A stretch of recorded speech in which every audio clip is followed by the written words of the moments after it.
Okay, so today we're going to start on Samach Zayin Amud Aleph, 67a, and it's 4 lines from the bottom at Gufa. Yeah, we thank Hashem that we're able to learn Torah every day. And in the schluss of our learning, we should have the base of English immediately. Okay, so the Gemara starts with Gufa, means that we're going to go back and explain something that we mentioned more than in passing. We were dealing with this, but it goes like this: Amar Avada Barav. Gufa is always when we quote Amirayim, as opposed to Amar Mar, which is when we're quoting Tanaim. So Amar Avada Barav, Avada Barav said, Rabbi Yeshua. Rabbi Yeshua would say that that if you have an Oila Sa'if, which remember the Oila Sa'if, the blood had to be sprinkled above the middle line. And instead of doing that, you did it down below. Kamaisa chatas, as if it was a chatas. L'shem chatas, and you had intention for a chatas. Given shabalak b'simen echad, once you severed one simen, nimshachas v'nasas chatas haif, it turns into a chatas haif. So Rabbi Yeshua was of the opinion that there was going to be me'ila on a oila sa'if that was done lamata. And an oila sa'if that was done lamata, which is not correct, right? It was supposed to be done lamaila. He said there was going to be me'ila there because his whole explanation was that because you changed it into, you had intention for it to be a chatas, and a chatas has me'ila. What does a chatas loses its me'ila? Me'ila means that you're not allowed to have personal benefit from something that's consecrated. But if it's a chatas, then you're allowed to eat it once the blood's been sprinkled. So since this turns into a chatas, so then there would be me'ila. That was Rabbi Yeshua's opinion in the Mishnah. Now comes along Rav Barav and he explains it. He says that how does this work?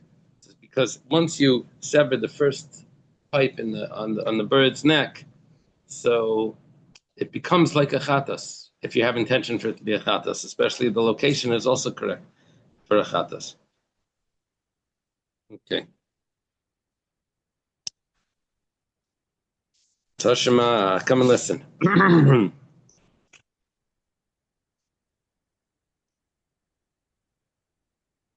You ready? Here goes. Here goes. This is we're going to be quoting today the Mishnayos from Kinim. And Kinim not as in lice, Kinim as in a bird's nest.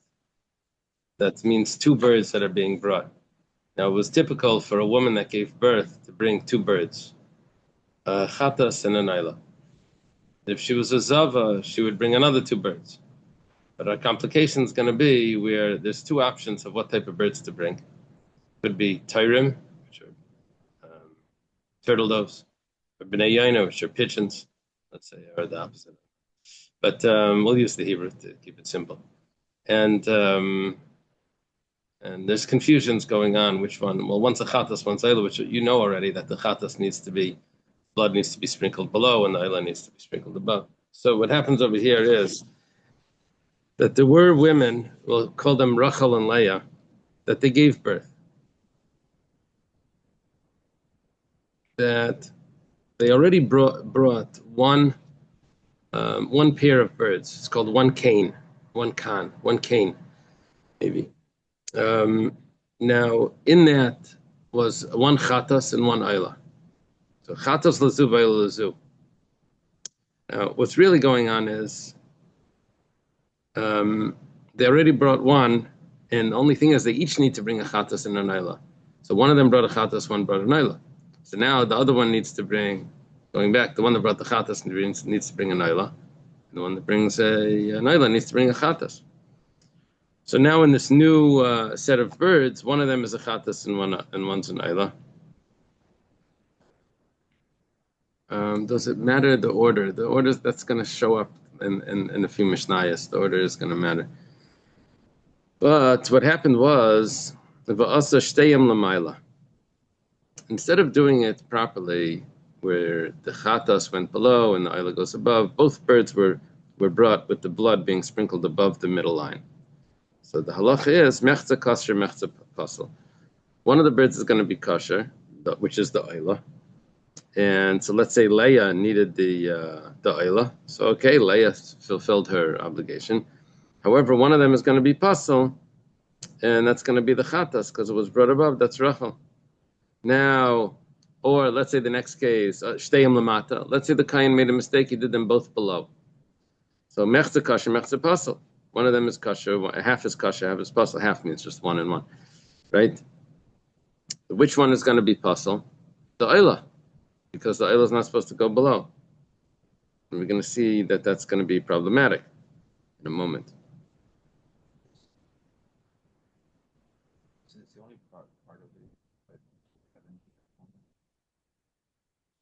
Yeah, I think there's already a partial atonement.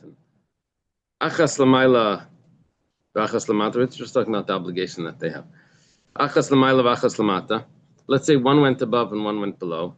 So you think that this would be perfect, right? Stay in psulis. They're both pasal. Shani yomer chatas karva l'mayla, v'ayla karva l'mata. Because I think that the wrong one went above and the wrong one went below. This is when they were designated. Yeah, when you designated, you were able to designate it when you bought it, which one is which. So if they're designated, then it's messed up. The Gemara asks if, according to Ravada Barav, I'm sorry. Why would someone care to designate? They have two options. 1 second. They have two options when they how to designate. It has to be designated to make it holy. Question is, when do you do that? You could either do it when you buy it or when the kohen takes it. So when the kohen offers it. See, there's two options. In the middle, I don't think it gets designated. I think when you buy it when it's purchased, or when it's first consecrated, I think that there's some. Plug in the machine. Yeah.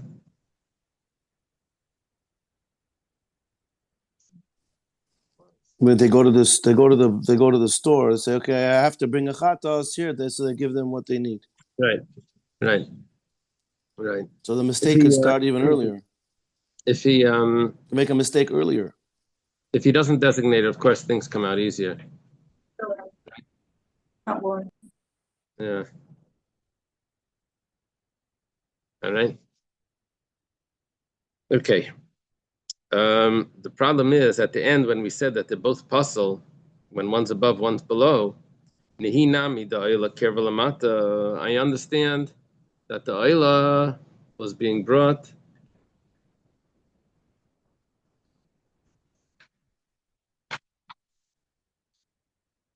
Oh no, I thought you had a picture of this. Although the oila was being brought below, timshach v'tevichata sa'oif. So what? According to Ravada Barava, Rabbi Shua would hold that the oila became a chatas. So why are we saying that they're both puzzle? Who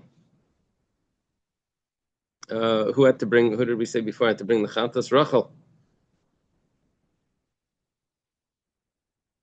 So whichever one it was, either her chatas was below, or her oila turned into a chatas and was below.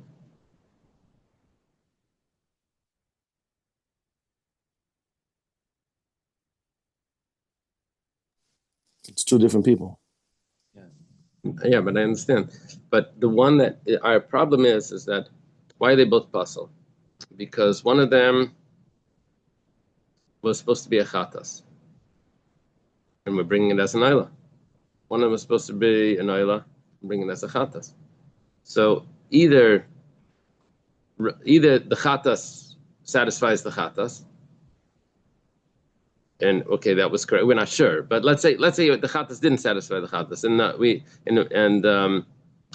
the oila was being brought, and the chatas was being brought as an oila because it was designated. Chatas was being brought as an oila. Well, so what? So it was brought below in the second case where both of them were brought below.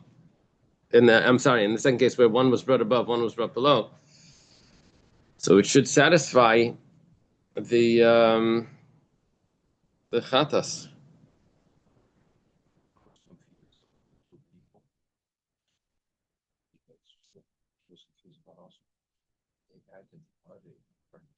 But in a partnership, right? Right. So that's something else. Yeah, they brought in a partnership. You see, if it's Leah's, Rachel could be Yaitza with Leah's chatas.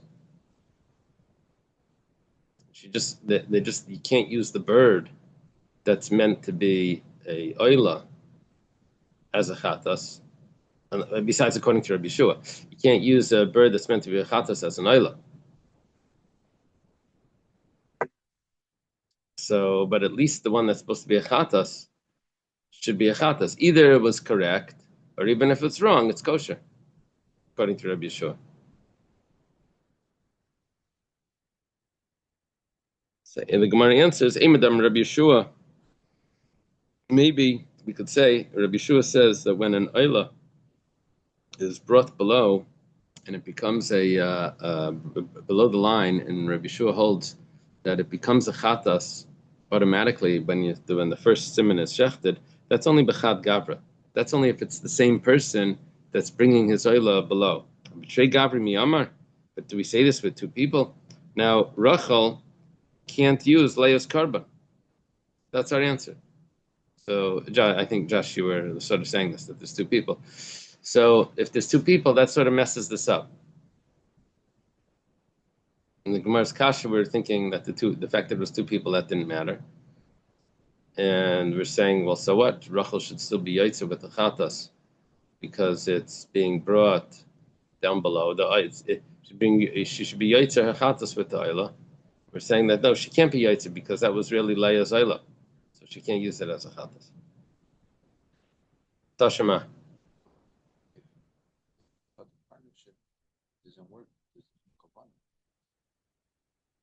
Without the partnership. How would you take the slaughter and extra sacrifice and then go who wants this and you will designate it after? Right. No, it has to be that they're bringing it together, right? Okay. Tashaba. Again, we have a case where Rachel and Leah had to bring a chatas and Naila. The only thing is over here is that each one needed to bring now 3 birds. Rachel needed to bring 2 oilas and 1 chatas, and Leah needed to bring 2 chatas and 1 oila. From previous cases, previous things that happened. So what they did was they bought 3 sets of birds, 3 pairs of birds. The first pair they designated, they said, chatas v'oila. They said this chatas is going to go for Leah. She needs a chatas. And the second bird over here would be an oila for Rachel.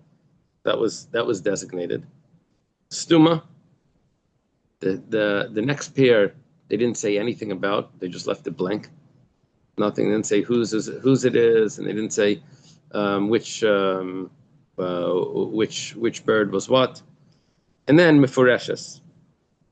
Mefureshes is different than the first one. Mefureshes is when they said what type of sacrifice it's going to be, but they didn't say who it belongs to.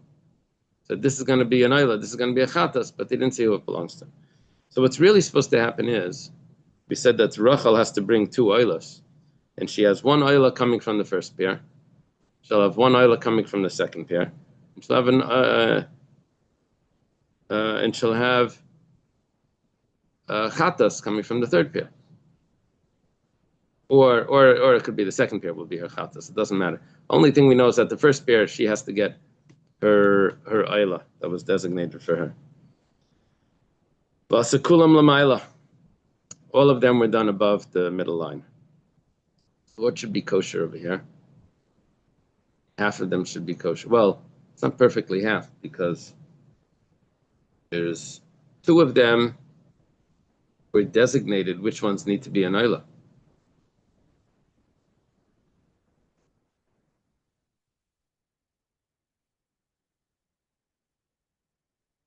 Oh, so if it's on Lamaila, let's call Lamaila. Mufreshes is not which one though. If it's an oila, then there's 2. If it's a chatas, then there's 2. So For us, we don't know. For sure, half are kosher because 3 of them were meant to be oilers, and there's 6 birds here. So for sure, half are kosher. Maybe even more than half because there's one X. No, they can't be more than half because the middle one, which was a stuma, that doesn't that I still needed it to be a chatas, even though I didn't designate it as a chatas. So to satisfy whatever the obligations are, I only have 3 that are going to satisfy the obligation. Mechza kosher, mechza pasal. The halacha would be that half are kosher, the ones that are oilus are kosher, which means that, remember, Rachel had to bring 2 oilus and a chatas. Rachel would still need to bring a chatas, and Leah would still need to bring 2 chatas. Chatois. Let's say kulan lamata. Let's say all of them were done below the line. We're going to have the same point. Mechza kosher, mechza pasal. Half of them are kosher. All the chatas are kosher. And the other ones are going to be, and the ones that were supposed to be oilus are going to be pasal. Which means that Rachel now has to bring 2 more birds, and Leah has to bring 1 more. Chetzion lamayla v'chetzion lamata. You did half of the birds above and half of the ones below. Okay, this gets a little confusing. So, if we have the 3 sets here, the one that's stuma has no problem. When you divide up the one that's stuma, that means that's undesignated. So no problem. I could do either one of them is allowed to go on top or on the bottom. It doesn't matter. So if I say half were done on top, I'm assuming that I'm slicing it down the middle, that each one, I have one of this and one of those was on top, one on bottom. Otherwise, I would end up with my stuma. Even my stuma could be puzzle. So we're talking about here where every 2 birds, he did one on top, one on the bottom. That's what he thought he was supposed to do. So the stuma is fine, right? So far we have 2 birds that are fine.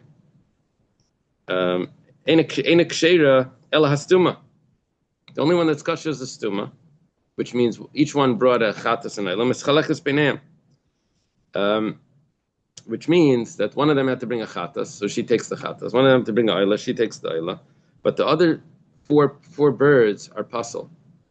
Because maybe the one that was supposed to go, they were mefarashes, they were designated what they're supposed to be, and maybe it was done exactly wrong. The Gemara asks, what comes out is the ones that were designated, it's not going to be kosher. And even though we didn't say who it belongs to. I understand that you messed up and you brought an oila down below. Let's say what happened was the oila, instead of going on top, you brought it down below. That was our problem, right? The oila is supposed to go above the line, you brought it below the line, so you messed it up. Let's say you messed it up, but timshach v'tevi chatas, let it become a chatas.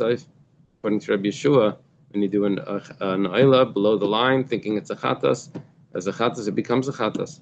So even if you messed it up, it should still be kosher. Yeah. Follow the question. Why is this a question after we answered the other one? Because the other one we were saying that was designated for which woman, and over here we clearly stated that there was 3 sets of birds. One was designated for which woman, one wasn't designated at all, and one was designated what it should be, a chatas or naila, but we didn't designate it for which woman. And nevertheless, we still said that it was pasul. According to Rabbi Yeshua, that 3rd one should now be kosher. No, that's the next step of this Gemara. Fix it, you would have to bring. This one needs 2 more of this, and this one needs 2 more of that. It seems to me that it would still be kosher unless she had designated. That's what's my question before. Yeah. Doesn't she create problems or risk by designated when she goes to the butcher or whoever to buy it? Yeah. But she doesn't need to. Right. So she could really be avoiding the issues. Yeah, it's true. Yeah. Should put up a little sign. I mean, Don't designate it in case the kain messes it up. So it seems that there must have been, for things to operate correctly, a communication between the person bringing it and somebody in the administration who's going to ultimately talk to the person with the knife. Right. Right. I would assume that they had some sort of string that they tied to this one and a string they tied to that one. And Mm-hmm. they must have, when you bought it, they must have designated it like that. Mm-hmm. We're talking about where the string fell off, kids were playing, you know.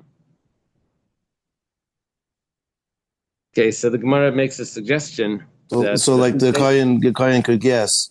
And if he gets it right, then it's what's a going on here? problem.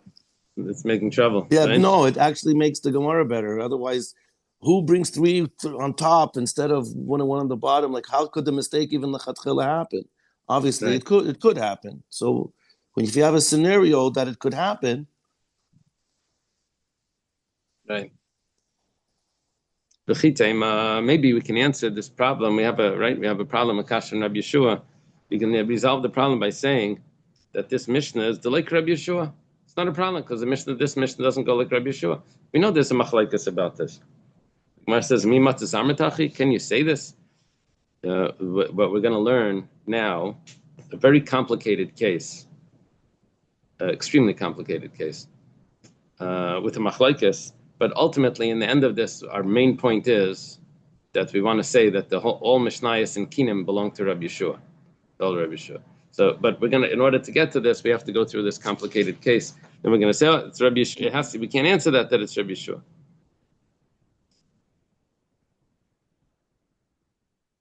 Gemara is going to answer in the end that Rabbi Yeshua didn't mean that actually the bird is actually satisfies the obligation. We just said that that there's the laws of Me'ila apply, but not that it actually satisfies it. So anyway, but we're going to have to go through this case. Let me see if there's an easier way of doing this. Gimel. Mishnah Vav. Nimperik Gimel Mishnah Vav. I brought this Art Scroll Mishnayos to see if it reads easier than the.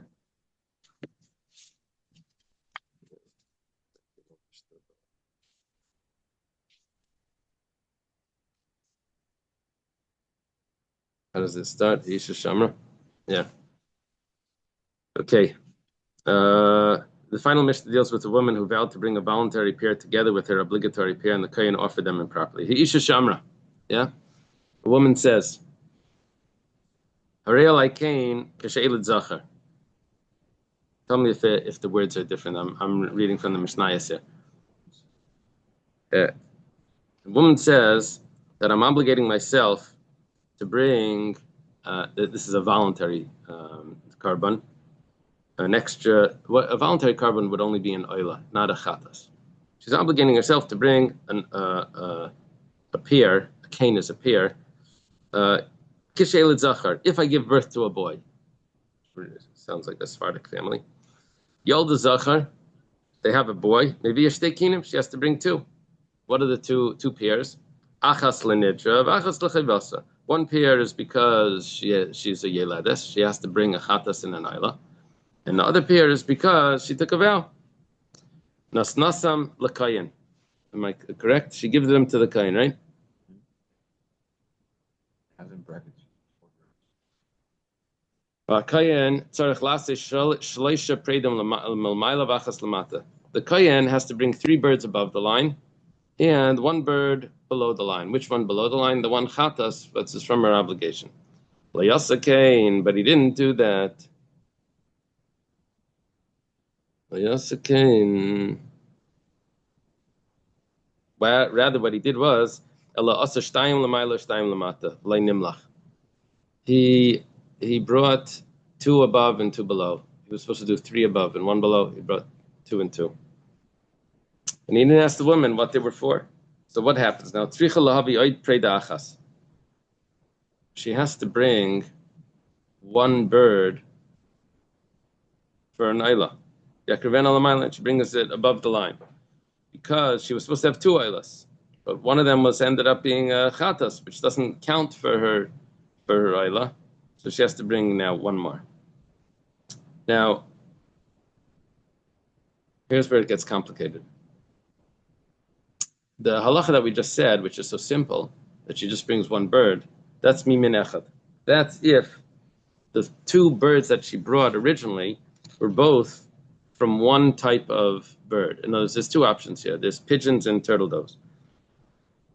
So if she brought all four from the same type, then that's good. She just has to bring one from the, okay. However, mishnei minim, but if she originally brought to the kayen two different pairs, two different types of birds, one pair of turtle doves, one pair of the tyrim, another one is the bnei yaina of the pigeons, and he offers both of them as if they're both obligatory karbanos, a chatas and an oila. He doesn't remember which pair he offered first. So now tabishtayim.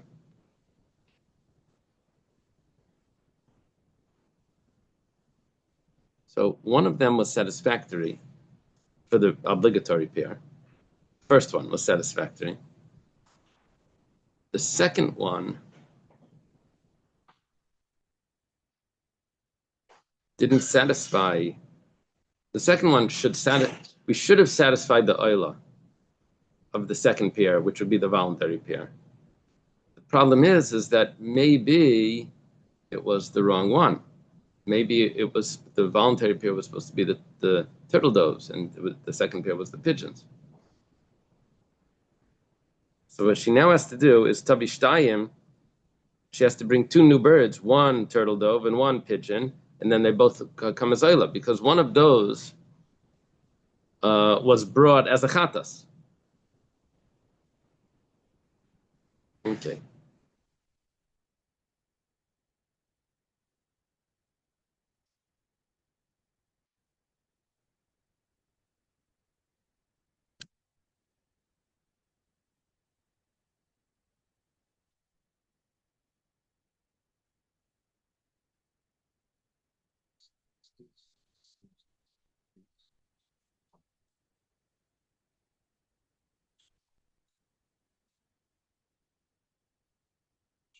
So in the previous case, we had two people.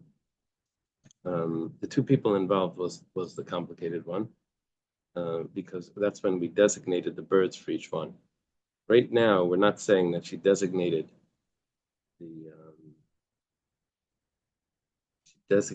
which bird was for which. The only thing that she did was she brought whichever one was brought first becomes the obligatory. That's all we have so far. So we don't remember which one was first. So in order to satisfy that, she has to do one turtle dove and one pigeon. Persha nidra. Now, let's say she did specify which type was going to be for her vow and which type was going to be for the obligation. So which means she specified that the obligation was going to be turtle doves and the vow was going to be pigeons, but she doesn't remember which type she specified. So when she brings two pairs, if she brings of the same type, now it's really a problem. She brings from the same type, which wasn't even supposed to. So she now has to bring three more birds.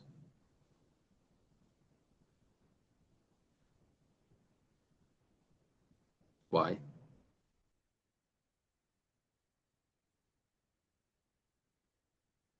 She has to bring. She didn't fulfill her one entire one. She didn't fulfill her obligation because she specified that she was going to bring turtle doves, and she ended up bringing all of them as pigeons. Because when she took the vow,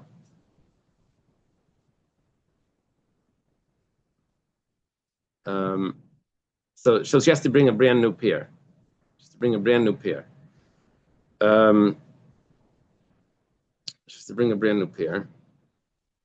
To satisfy the one which wasn't brought.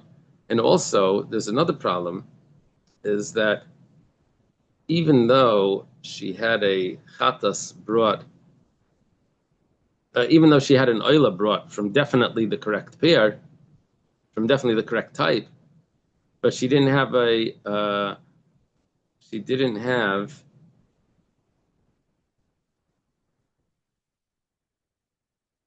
chatas brought. Oh no, her chatas was brought. No, 1 second. We have to bring 3.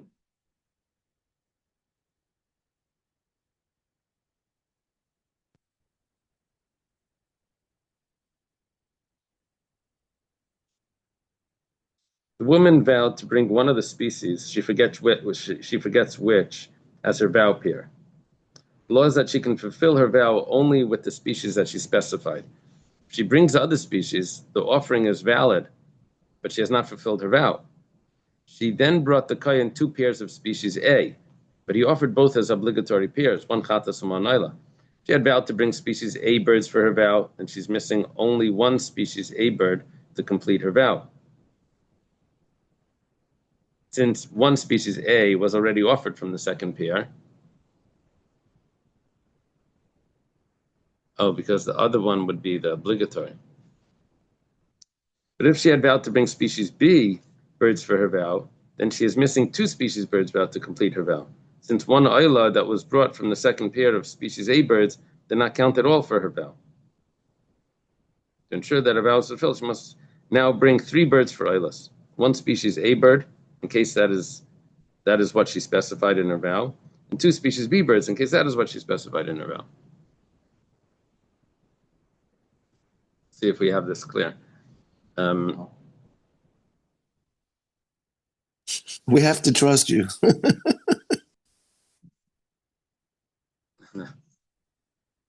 So we're talking about Pirsha Nidra. Pirsha Nidra means that she specified which type her vow is going to be. And then she doesn't remember which one. She doesn't know which type it is. So when she brings the 4 birds, 2 pairs, 1 is for her obligation. The obligation, so far, it doesn't matter which type it is. So the obligation could be satisfied by either type. The obligation gets satisfied. Only problem is that we don't know if she's satisfied. Well, even if she satisfied her obligation, but the vow, even if she satisfied the vow, but she still needs to bring 1 bird, because one of the vow birds was a chatas and it was supposed to be an oila. So she definitely has to bring 1 more. Then the problem is that it could be that her vow was really the other type. So now she has to bring 2 more. Why does she have to bring 3? Let the 2 just be satisfactory.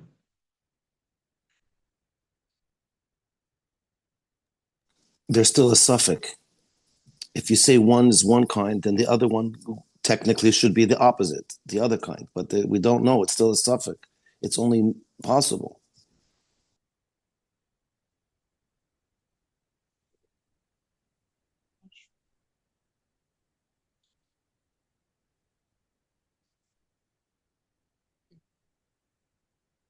One second.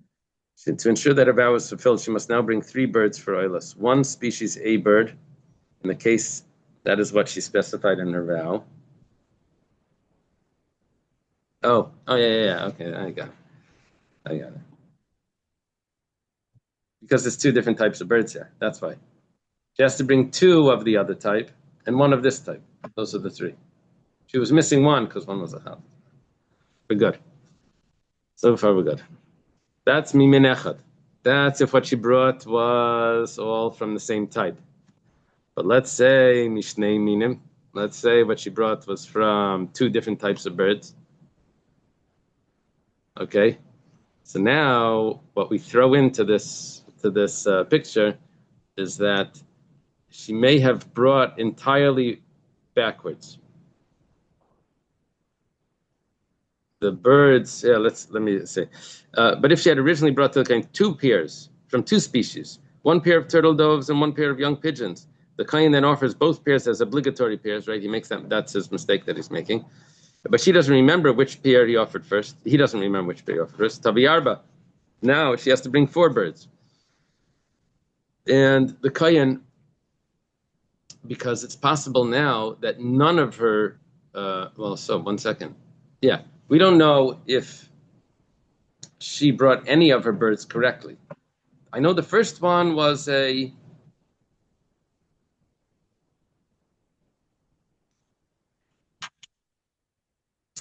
first one, she only has to bring 2, but she doesn't know from which type.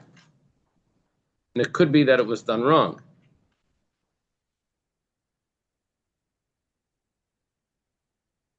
So because they weren't both brought, because they weren't, one of them was obligatory.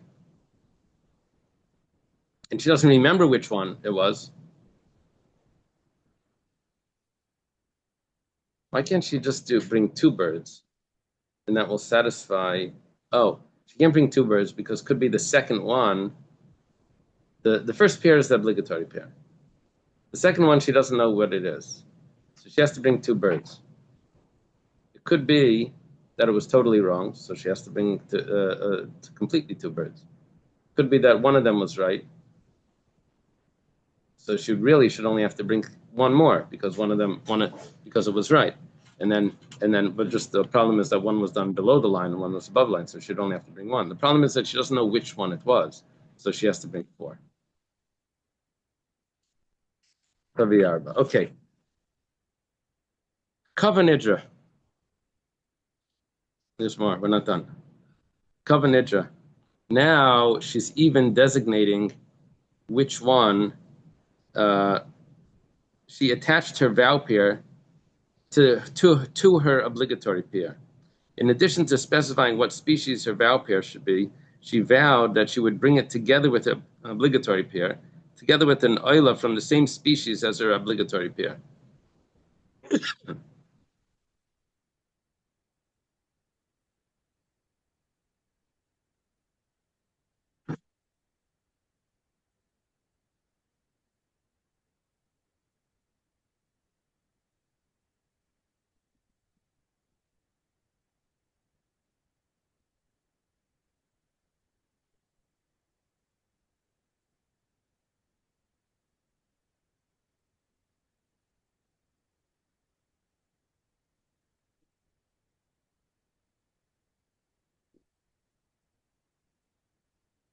Let us say she vowed to bring a species A pair of oilas together with her obligatory pair.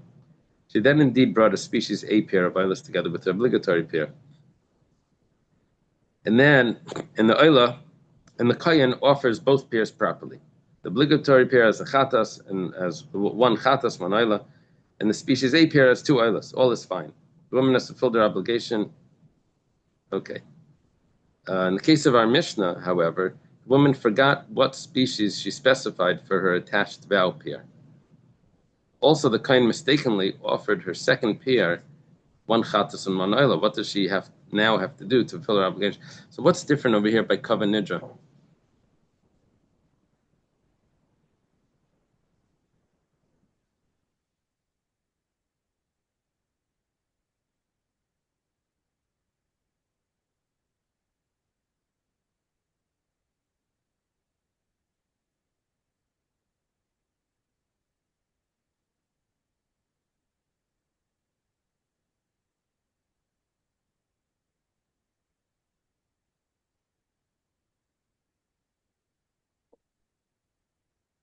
Is she designating her obligatory pair? Is that what's going on?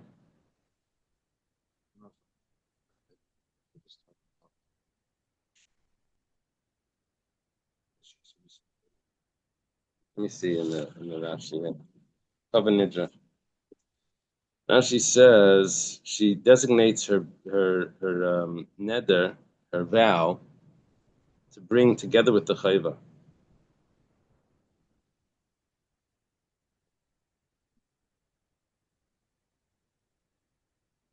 Says she has to bring 5 birds.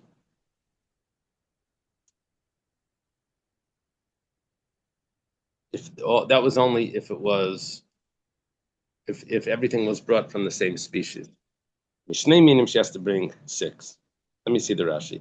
Kivan the kadra nidrim chivasa hukva la carbon gadol shalish oilas yachad. I guess kava the kava must mean that she pledged that she's going to bring it together with her chayva. So it has to come together. Does that mean, it sounds like she's going to have to redo the chayva, the obligatory pier. One of the obligatory ones is an oila. So she wants to get the two voluntary ones coming together with the oila of the obligatory. But the problem is that she doesn't know what she designated. What does it mean, carbon gadol? Carbon gadol means that instead of she's throwing together her neder together with the chayva, all of the oila.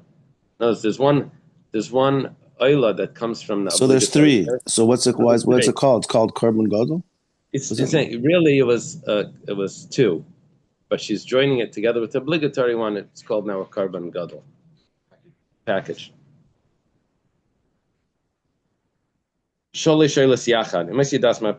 she would know which one it was, but she doesn't know what she designated. So huska ka lahavi chamish oilas yachad mitchilasa. She has to bring 5.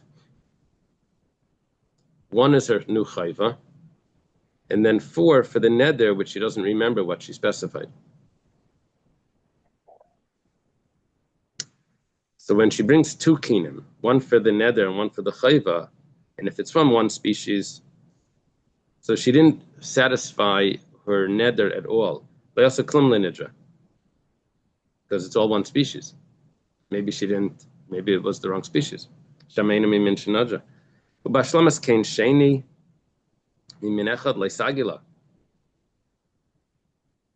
And by just bringing 2 birds, that's not going to satisfy it. Because she designated that it has to come exactly as the chayva. Rashi has a question.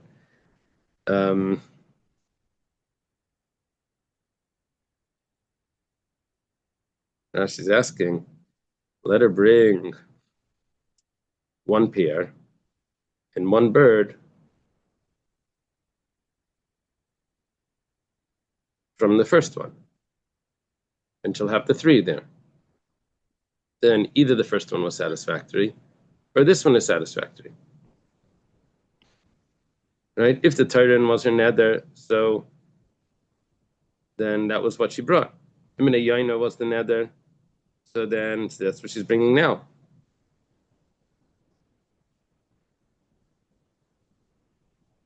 I think it's interesting because her neder was that she's going to bring it together with something.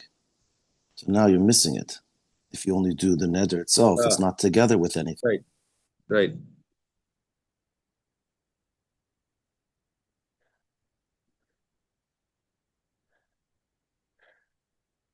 So, achshav shenifsal echad mehem ein chaveira oila laklon. Let me leave that. Leave Rashi's question. Okay, so it says she either has to bring 5, or she has to bring. If it's beis minim, then she has to bring 6, because her chayva wasn't satisfactory.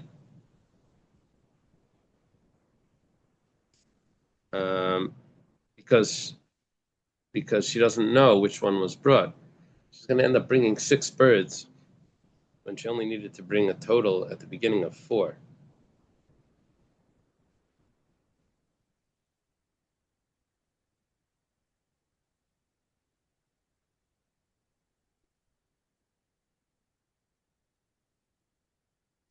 What happens now? Nasnan l'kayan. If she gives it to the kayan, Beni edas ma nasnan. She doesn't know what she gave to the kayan.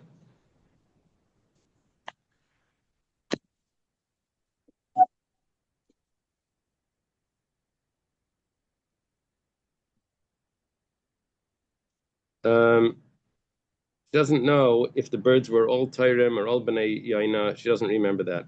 The kayan did the 2 birds, the 2 sets of birds that were given to her. And he doesn't know what he brought. Did he bring them above? Did he bring them below? Were they oilas? Were they chatas? So, okay, everyone here is mixed up. The kayan doesn't know what he brought. She doesn't know what birds she offered. And everything was specific. Everything had to be done all together. So tzricha arba predim lenidra. She's now going to need 4 birds for her neder because she doesn't know which one it was. 2 tyrim, and she has to bring two b'nei yaina. Shtayim lechavasa. She also has to bring 2 more for her chayva. She has to bring an oila and an oila because it was covered. It has to come together, and one has to be a tar, and one has to bring one has to be a ben yaina.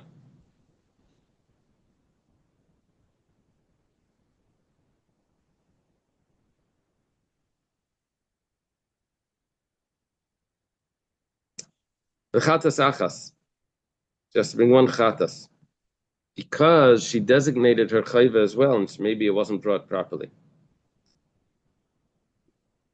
Now,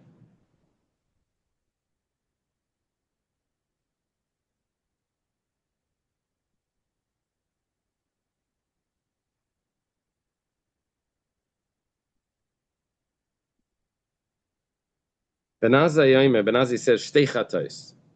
She has to bring 2 chatais, a tar and a ben yaina. Maybe she doesn't know which one was supposed to be, and it's going to follow the oila. She has to bring a chatas according to what the oila is. And Amar Rabbi Yeshua argues on this. He says, Zeu shamru. Well, Rabbi Yeshua says, Zeu shamru, kishuhu chai kol layachad, kishumeis kol sheva. This is a mashal. What is this talking about? This is talking about like a bird or something, or an animal. Ram. A ram. A ram.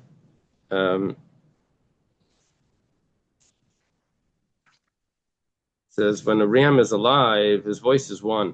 Shumeis kol shiva. When it's dead, he makes 7 sounds. I guess they take Keitzad kol shiva. What does it mean? 7 sounds. Shtei karn or shtei chatzaitzes. You can make from his horns. You can take 2 trumpets. Shtei shekev shtei chalilim. You can make from the thigh bones. You can make them into flutes. Ayru l'saif. You can make his skin into a. Argamar just drops it right there. Right. You can make his skin into a drum, and the stomachs you can make into sound boxes for harps. And the strings cover for the harps. And the wool can also be made for tchelas. Now,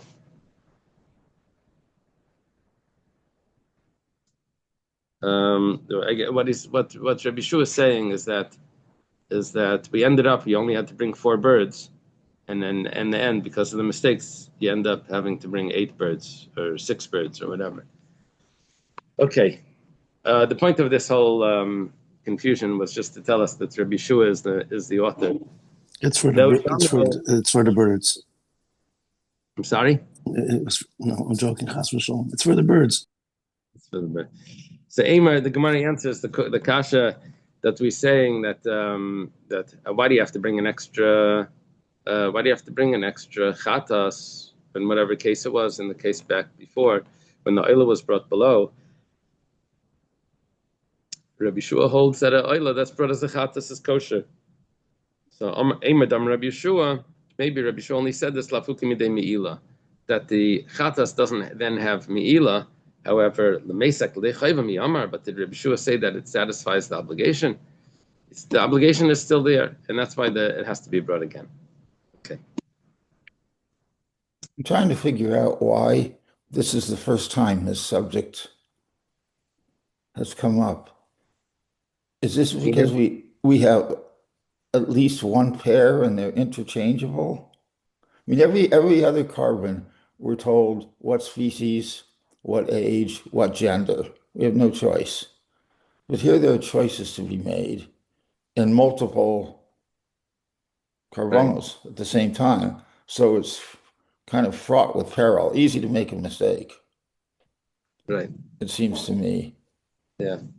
Especially when you could do a oila by mistake and turn it into a chatos after the fact. That's the main reason this gets excited. Never saying you can't. Never saying you can't. It was saying that there's going to be there won't be meila, but it doesn't satisfy the. But this is what Maseches Kinem is. That's why Can't wait. Yeah, do we do Keenum? I don't know if we do that. I don't think there's I don't Mishnah. think we do. But it's in the Rambam, and every year you go through it, you're like, it's such a confusion. Okay. That in Yavamis. Okay, we start now, the new Mishnah, Kol Psulim Shemolku. Anyone that was not eligible, what does that say? Happy what?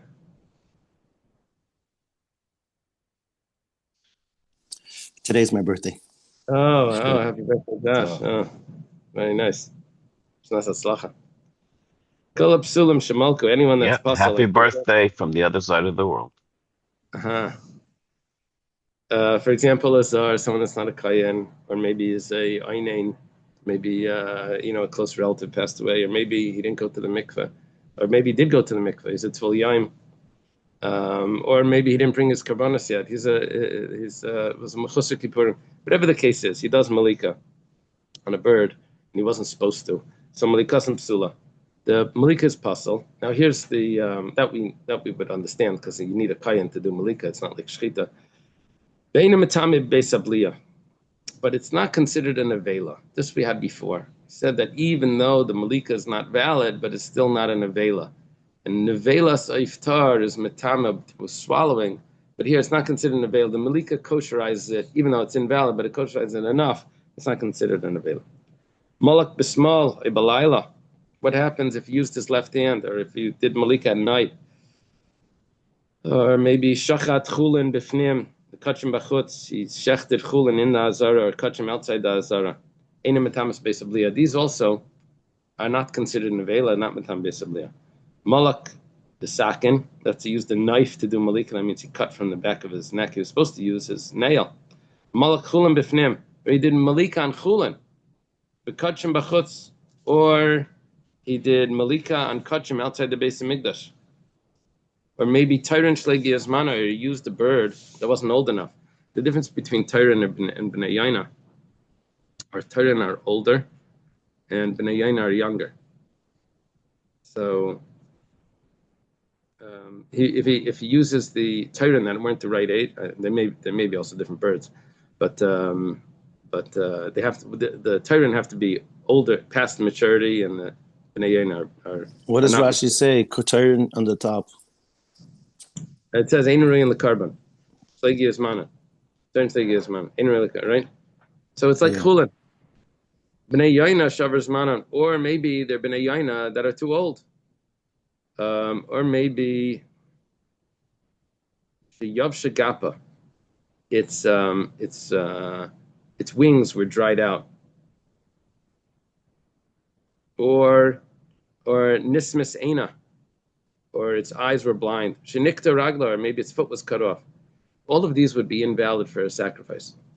Because even though a bird doesn't have the concept of a mum, but it does have a concept of mechusar aver.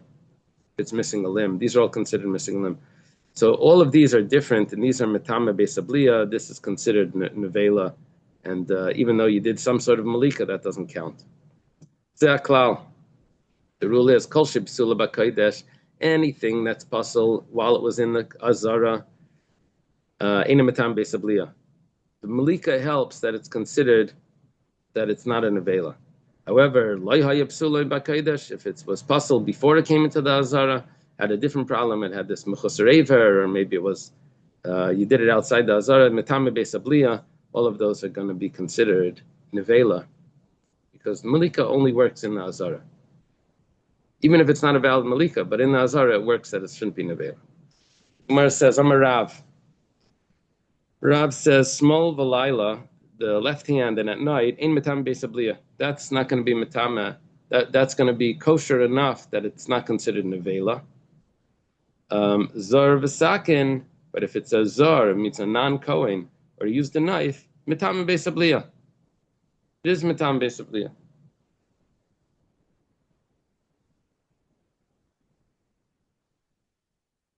Now, what did we say on our Mishnah? Mishnah said psulin. And in the psulin, we said that it's not metam besabliya.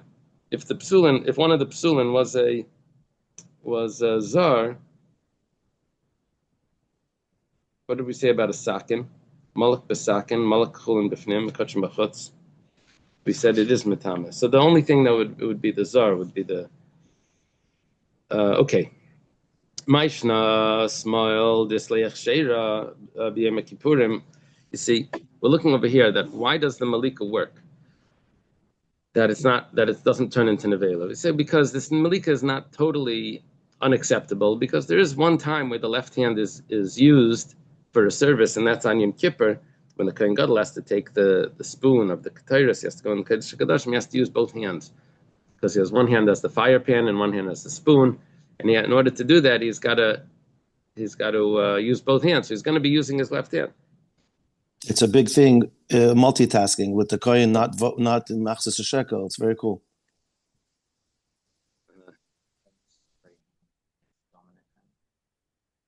Yeah, but What if he's left-handed? if he's left-handed, is puzzle. Can't serve. I think, right? A lefty is a mum. I think so. Lila, and at night, why do we say that that's acceptable? Because it's because we know we do certain things at night. We burn the limbs and the organs. I think get burnt during the day. You're allowed to burn them at night. So the Gemara says 1 second. The zar also. We have some eligibility for the zar. He can do shchita. The Gemara says shchita lavavaydi. That doesn't mean anything because the shchita is not considered a service. So we don't see any eligibility. So if malika of a zar, it's going to be an avela. Belai shchita is not considered an avayda. Vam Rab Zera. Shchitas para bizar psula. Bzeira says that if the para aduma is shechted by a zar, it's possible. Machvi Ravala, and Rav pointed this out. It says because the pasuk says you have to give it to Elazar, the chukah. It says it has to who does the para aduma. It says Elazar, and it also says in the laws of para aduma it says zeis chukah satira, and when it says the chukah, we know that whenever it says chukah, it means that it's ma'akiv. So that means that you need a kayan to do the shchita. You don't compare the para duma to karbanas because the para is kachi bedek abayis. It's not even considered a karban. It belongs to the house. It's just exerts a kasav. It's not a regular karban. But like kol dechenu, maybe we should say that it's a kal v'chaimer. It says kachi bedek abayis bo kuna. If kachi bedek abayis require kuna, kachi mizbech mibayid, then for sure a karban should require kahuna, and you can't allow a zar to do it. Amar Rav Shisha B'Rei Ravidi. Rav Shisha B'Rei Ravidi explains that really the paradum is not an avoda. Midi dahavi amaris negarim d'lav avoda by kuna. The fact that the paraduma needs to be shchita with the kayan, that's just like looking at saras. Looking at saras is not an avoda, but I know you need a kayan, but it's not considered an avoda. Okay. Normally, it doesn't require a kohen, does it? Shchita. Shchita does not require a kohen. We were trying to say that because there is a certain type of shchita that requires a kohen, so that eligibility.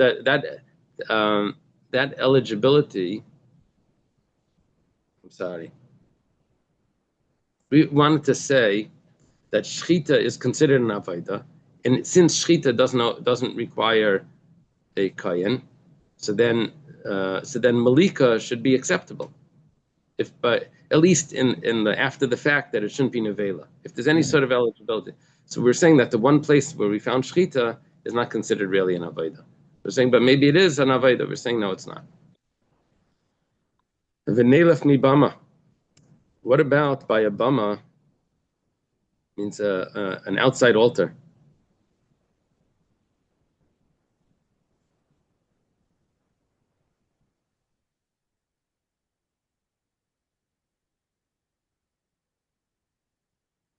What do we see it from a bama? That a zar is kosher to do malika on a bama. Yeah. So if it works for a bama, there's an eligibility of a zar on a bama on an outside altar, then it should be acceptable at least that it shouldn't be nevela in the base of English. The Gemara says mi bama layal if you can't learn from a bama. Belai can't learn from a bama, but Tanya. You have a brisa that says minayin liyotze. How do you know that if limbs went out from the courtyard, Shemal Layerid, if they're brought back in and you're put on the altar, how do you know that you don't take it off the altar? Once it goes up, you don't take it down, because we have a rule, kasher bebama. Since it's eligible on a bama, because by a bama there's no such concept of yoitze, there's no courtyard. So since it's kasher for a bama, so then once it goes up on the altar, you don't take it down. And notice that little bit of eligibility allows it to stay up. So if that's the case, so we are learning from a bama. Why are you telling me now that you can't learn from a bama? My answer is, Tana zeis teras ha'olah samechlei. When we learn that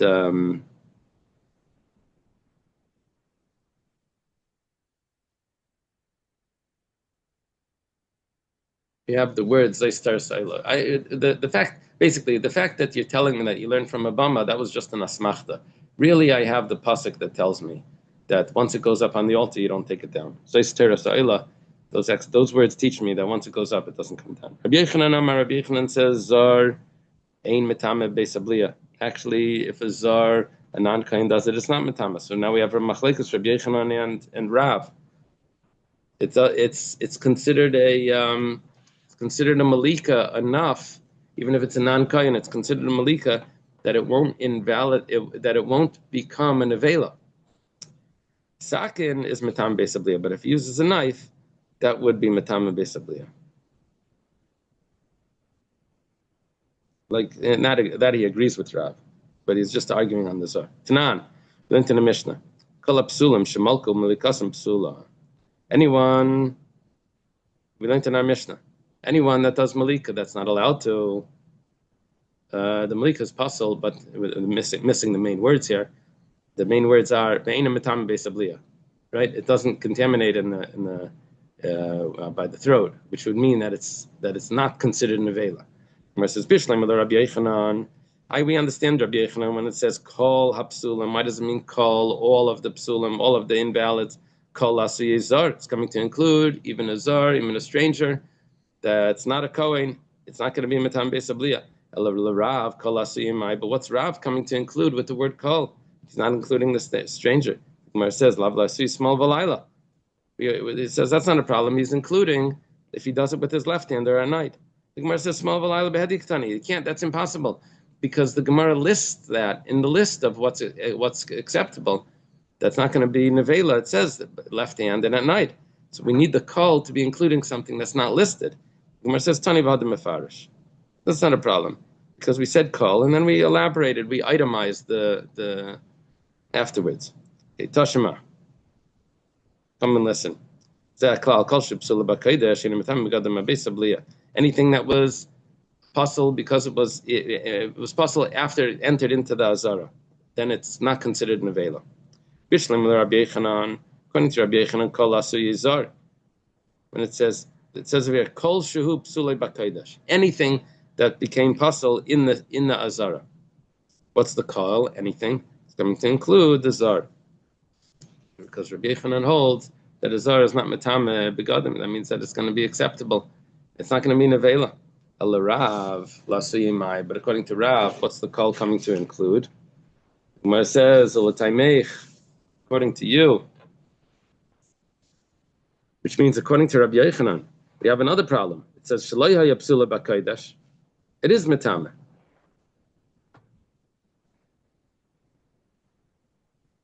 We're asking now that the word kol is going on this as well. What are you coming to include? Maybe according to Rav, we're saying, is this good according to Rav?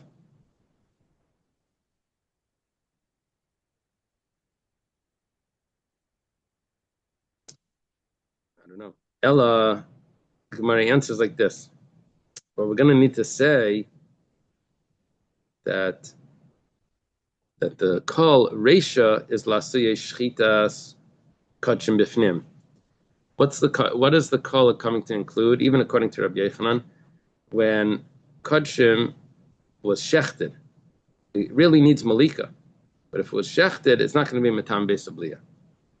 And the seifa lasuye malikas chulin bachutz. If you did malika on chulin, that's going to be nevela. The kol is not coming to include the azar.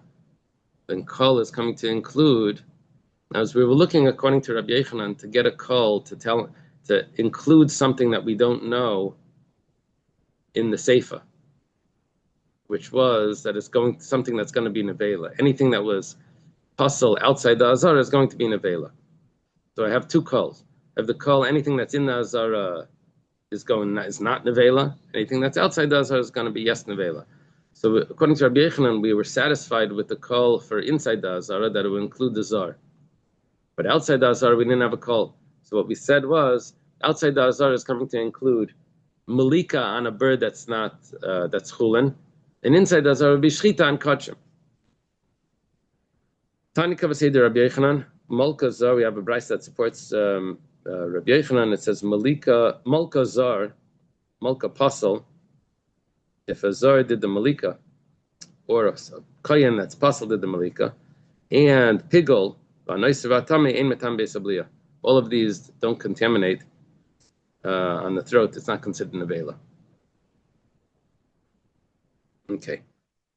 Rabbi Yitzchak. Rabbi Yitzchak says Shemati Shtayim. Rabbi Yitzchak says I heard two halachas regarding a zar. Achas kmitza zar v'achas malika zar. One of them is that if the zar does the malika on a mincha offering, on a meal offering, the other one is if he does malika on a bird. Achas teir v'achas leiteir. One of them you have to take off the altar, and one of them you don't take off the altar. V'lo yadana, and I don't know which one is which. This is Rabbi Yitzchak talking. Amar Chizkiah. So Chizkiah says, mistabra kmitza teirid. Probably the kmitza, the meal offering, has to come off the altar. Malika leiteir, and the malika can stay up there. Vaishna malika, the yeshna bebama. Why are you saying malika can stay there? You're saying it because you do malika on a bama. Well, kmitza nami yeshna bebama. A kmitza, whenever there's anything on a bama, you don't need a kayan on an outside altar. It could be a zar. So v'chitema ein mincha b'bama. Maybe Chizkiah holds that there's no such thing as a mincha on a bama. So therefore, there's only kayanim for the mincha. So if that's the case, ein oifes nami b'bama. Maybe there's no birds on a bama if he holds that there's no minchas on a bama. Rav Sheshes says, "L'divrei Armi yesh mincha b'bama, yesh oifes b'bama. Divrei Armi ein mincha, ein oifes." Because Rav Sheshes says that you have to be consistent here. If the bama is only for animals, then it's only for animals. It's not for flower or for birds. And if it's for flower, then it's also for birds. My taima, what's the reason why it has to be consistent like that? Because it says about a bama, it says the word zavachim. And zavachim is a word that's used for an animal sacrifice. Zavachim would exclude meal offerings and would also exclude birds. Elaima, rather, why does Chizkiah differentiate between a mincha and and malika? Why does Rabbi Yitzchak differentiate, and how did Chizkiah get that kmitza? Yes, he says because ein kiddush b'chlisharis b'mincha b'bama.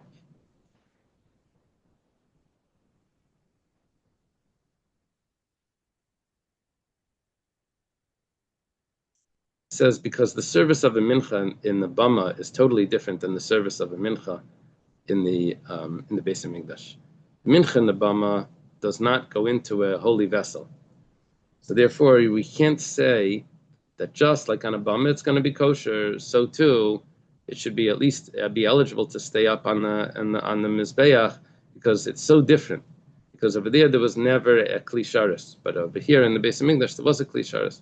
Masha Enkin, when it comes to malika, on the other hand, the malika that's done on a bama, the malika that's done on in the azara would be exactly the same. So that's why we can learn the two together, and we can say that once malika is done, it could be brought on the altar. If it's on the altar, it doesn't come off the altar. Okay. Malak b'smal belayla. Did malika at night, or we did it with the left hand? We said that these are things that are not metama bebeis abliya. We said that this was considered eligible enough that it doesn't become an avela. Tanu Rabbanan, started in a brayso, Yachal te malika, she lefnim, metama begadim bebeis abliya. I could have thought that malika, you have to add in, of someone that's puzzle, that was done in the azara, becomes nevela. Talmud Laima, the pasuk says nevela. When the pasuk says nevela, it's coming to exclude if it's done as malika. This means specifically nevela, but not if malika was done by something that was possible. Gemara says hanami nevela. Why are you saying that this excludes this? That's what our question is. Maybe this is nevela. So the Gemara says el Talmud Laima treifa. Pasuk says treifa. And there's a comparison between the nevela and the treifa. Ma treifa shem materes iser, just like something that's treifa. It doesn't allow the food to be eaten. Afkol she'ein materes iser. Also, anything that doesn't allow the food to be eaten is going to be considered nevela. Yotza malika. Malika is different. She lifnim. When it's done inside the courtyard, elvi materes iser. It allows it not to be eaten, but allows it to go on the altar. Which means that a bird that's alive cannot go on the altar. But once malika is done, even if it was done pasal, it still goes on the altar. And if that's the case, then we're gonna say that it's not comparable to nevela. And if that's the case, then ein metame begadim beis abliya. It won't contaminate the person's clothing that he's wearing when he swallows it.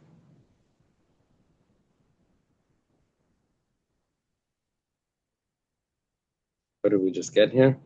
We got that malika in the azara, the source from malika in the azara, that it's not going to be metame begam, it's not going to be nevela.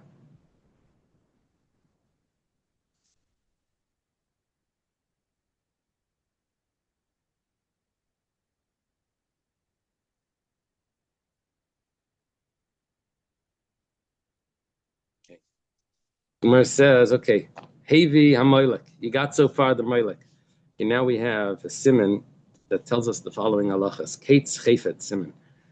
You take a look, you can see Kodshim Bachutz. If he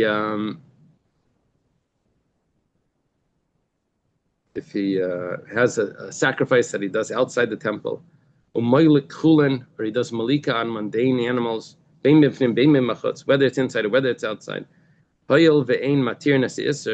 Since these do not allow anything to happen, it cannot be brought on the altar.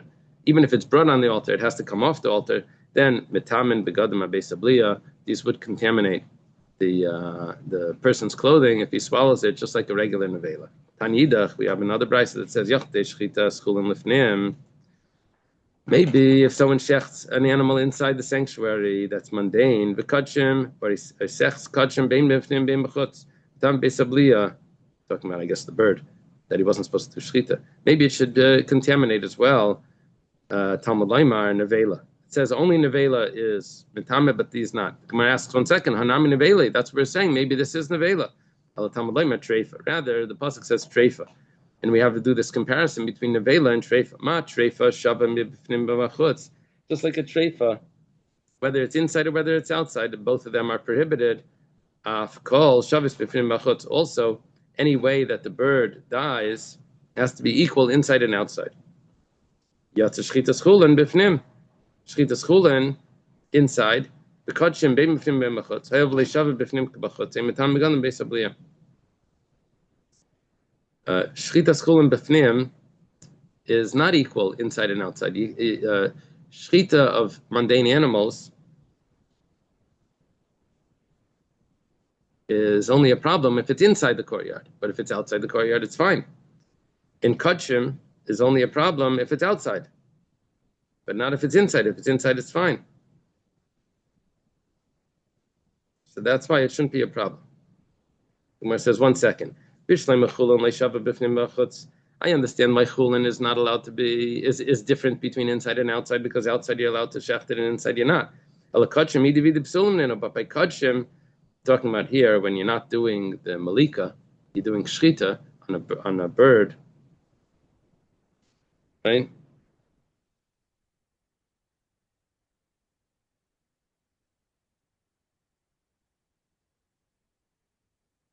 The bird is supposed to get malika, not shchita. Amar Rava, so Rava says, really we're only learning chulin that's shechted inside. Kodshim that's out. That's whether inside or outside. That we have a different logic for. Im hayila loy shchita chutz l'chay v'karis l'tiyil l'tara midei nevela. If someone shechts kodshim outside, there's a prohibition on shechting kodshim outside the courtyard. It's called kodshim b'chutz. It's a prohibition that incurs the karis punishment. Now, the way you're actually supposed to do the kodshim is really with malika. You didn't do the malika. Instead, you did a shchita. So the shchita is really invalid. So why are we saying that when it's invalid, you're going to get the punishment of offering it outside if it's invalid?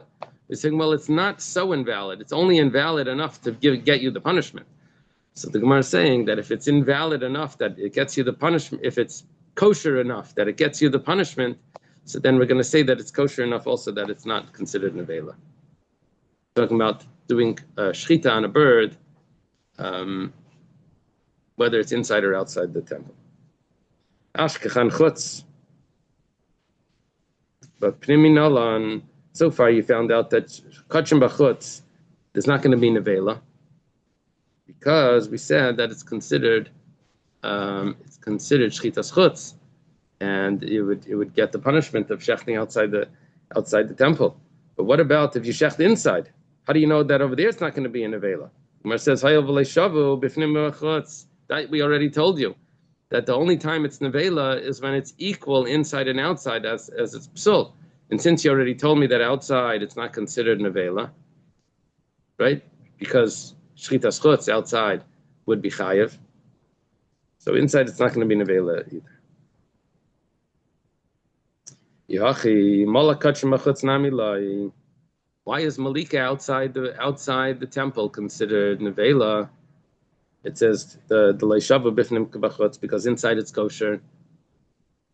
Amar Rav Simi Barashi, Rav Simi Rashi says, "Dan and davar shalei bechsher midavar shalei bechsher. Bein dan and davar shalei bechsher midavar shalei bechsher."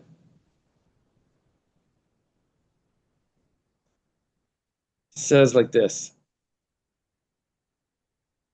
in order to do a comparison between what's inside and what's outside and say that it has to be equal, we have to do it with what's considered kosher or what's considered not kosher.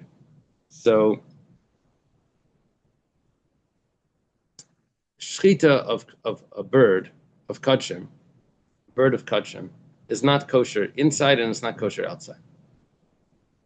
But nevertheless, when it's not kosher outside, I have a rule of that it would be considered kodshim b'chutz, even though it wasn't a kosher malika because you did shchita. So if that's the case, so once it becomes kodshim b'chutz, then we say also that it's enough kosher to give you the punishment. It's enough kosher also to be not to be a nevela. And now I have now I have to make it consistent. If it's enough kosher outside not to be nevela, then also if you did shchita on a bird inside, it's also not going to be nevela. But both of those were invalid. However, I can't do ve'in dan and davar shlei bechsher midavar shebechsher. But I can't learn a valid shchita from an invalid. I can't learn an invalid shchita from an invalid malika from a valid malika, because inside it's actually kosher. Malika inside is perfectly kosher. Malika outside is pasul. So if it's pasul outside, I can't compare it now. Umar says, "V'loi." What do you mean that you can't compare it? But Tanya, minayin liyotzei. How do you know that? We're going to bring up the same question again. We're going to give the same answer. How do you know that if a korban left Azaran, came back in, and then it was put on the altar, that once it goes up, you don't take it down? How do you know? Shemal layerd. How do you know that you don't take it down? Because we have yotzei kosher b'bama. Because we learned from Abama. Now you have to realize like this: yotzei by Abama is actually kosher. Yotzei by in Azara is pasul. And nevertheless, we learn one from the other. And you were telling them that you have to learn both things that are invalid. You have to learn that the comparison has to be where they're both invalid. Now you're learning one where it's invalid from something that's perfectly valid. L'chatchila, right? So the Gemara says, well, we're not really learning from there. We already explained this before. Tana zeister seila riba samachlei. We have a special limit from the pasuk of Seistar Saila that once it goes up, you don't take it down. And it's not that we're learning from Abama, we just use that as an asmachta. Okay, we're holding by the Mishnah. Samachtas.